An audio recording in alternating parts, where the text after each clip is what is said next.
দেখেন তো আমার চেহারাটা সুন্দর না? হুম? তো মনে করেন আমার চেহারার চেয়ে তো আরও বেশি সুন্দর কিছু কাজ করে হচ্ছে আমাদের আওয়ামী লীগ, ছাত্রলীগের কিছু ভাইয়েরা, যে কাজগুলো দেখলে সিনাটা ফুইলা যায় ভাই গর্বে। হুম? তো ধরেন তেমন একটা সুন্দর কাজের কথা বলি। যখন মনে করেন কেউ জেল থেকে মুক্তি পায়, জামিন পায়, আওয়ামী লীগ, ছাত্রলীগের বা যেই হোক আওয়ামী লীগের অঙ্গ সংগঠনের কেউ যখন জেলখানা থেকে মুক্তি পায়, তখন তার চারপাশের মানুষ যেভাবে ফেসবুকে পোস্ট দেয়, হুম, আমার ভাই জামিন পেল, আমার নেতা জামিন পেল, আমার অমকে জামিন পেল, ভাই এটা দেখলে না খুশিতে এত আনন্দ লাগে বিষয়টা। কিন্তু শুধুমাত্র এই ফেসবুকে পোস্ট দেওয়া ভাই এটা হয় না আসলে। রাজনীতিতে এইটুকু দিয়ে আসলে কৃতজ্ঞতা প্রকাশ করা যায় না।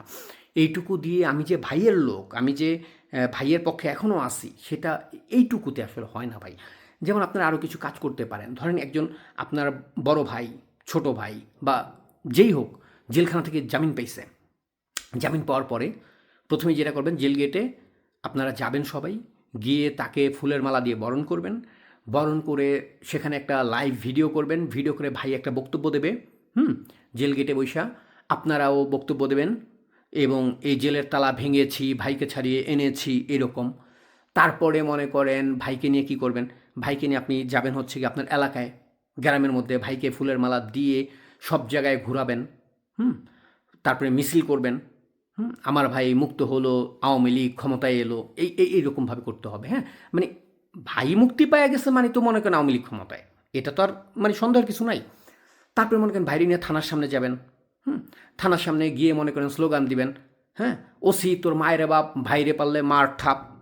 তো এরকম স্লোগান দেবেন যে পারলে আরেকবার ঠাপ মেরা দেয় আমার ভাইরে। তো তারপরে যদি তাতেও কাজ না হয়, কোর্ট পর্যন্ত যাবেন। কোর্টের কি বলে যে সামনে গিয়ে স্লোগান দেবেন। হ্যাঁ, জজ তোর মায়েরে বাপ, আমার ভাইরে পারলে মার ঠাপ, এরকম স্লোগান দেবেন জজকে নিয়ে। মানে ভাইকে নিয়ে যতভাবে সম্ভব আপনি ফাটায় ফেলবেন সব কিছু। হুম, যে আমার ভাই জেল থেকে জামিন পাইছে, মানে এমন কিছু নাই যে না করবেন। প্রয়োজন বোধে বাংলা মোটরে গিয়া এনসিপির অফিস যেটা আছে, এনসিপির অফিসের মধ্যে যে বাইরে নিয়ে দুই তিনটা স্লোগান মেরাইবেন। ওকে, কারণ যেহেতু বাইর হয়ে গেছে বেড়ায়, ওরা তো ঢুকেই তো হইব কোনো না কোনোভাবে আবার। হ্যাঁ, তো আপনি এমন চিল্লানি চিল্লাইবেন যে ওই জায়গার থানার ওসি থেকে শুরু করে জজ থেকে শুরু করে প্রত্যেকে মনে করেন কান ধরে ওঠ বস করবো যে আমি কেন ছাড়ছিলাম এইটারে। হুম, এটার সাইডে আমি অপরাধ করে ফেলছি, ওরে আবার ধরতে হইব। তো কেউ একজন জামিন পাইলে এমনভাবে ঝাঁপায়া পড়বেন অনলাইনে ভাই, ওরে আবার ঢুকাইতে হইব। ওরে যদি আবার গ্রেপ্তার না করা পর্যন্ত আপনারা থামবেন না। হুম, এটা হচ্ছে আপনাদের কাছে আমার অনুরোধ। তো এখন থেকে যারাই জামিন পাবে আপনারা এই কাজগুলো করবেন। ঠিক আছে, সোশ্যাল মিডিয়া ফাটায় ফেলবেন, সব জায়গায় চিল্লাইবেন, যত সময় পর্যন্ত তারা আবার গ্রেপ্তার করা না হইতেছে।